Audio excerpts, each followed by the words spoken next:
தமிழ்நாட்டுல ரவிடிசமே இல்ல. தமிழ்நாட்டுல வந்து போதை கலாச்சாரமே இல்ல. தமிழ்நாட்டுல ஆணவ படுகொலையே நடக்கல. தமிழ்நாட்டுல கட்ட பஞ்சாயத்துகள் நடக்கல. சொல்லுங்க. மத்தத கம்பேர் பண்ணி பாருங்கன்னு தான் சொல்றேன். மத்த ஸ்டேட்ட கம்பேர் நீங்க நடக்குதா இல்லையா அதை பதில் சொல்லணும்ல மேடம். நீங்க இப்ப கேக்குறீங்கல நீங்க ஆணவ படுகொலையே நடக்கல. அது ஒரு கட்ட பஞ்சாயத்து ஒரு ரவுடிசம் இல்லையா? சார் ரவுடிசம் இது போதை பொருள் இது எல்லாமே நீங்க பேசுறீங்கல. மற்ற மாநிலங்களோட கம்பேர் பண்ணி தமிழ்நாட பாருங்க. படுகொலைக்கு நாங்க ஆக்ஷன் எடுத்தோம்.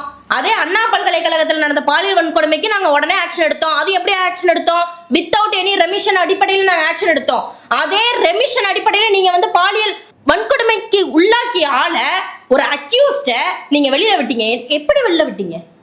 75வது சுதந்திர தினத்தன்று அவனை மாலை மரியாதையோட ஆரத்தியோட வெளில விட்டீங்க நீங்க. அப்ப நீங்க யோசிச்சு பாருங்க. இதெல்லாம் யோசிச்சு பார்த்துட்டு பேசுங்க. இதெல்லாம் நினைச்சு பார்த்துட்டு பேசுங்க. நீங்க பில்கிஸ் பானு கேஸ் எடுத்து பாருங்க. அந்த குற்றவாளிய நீங்க எப்படி வெளியில விட்டீங்க? அவன் என்ன பண்ணான்? தங்க பதக்கம் ஜெயிச்சுட்டு வந்தானா? நம் மண்ணை நாமே காப்போம்.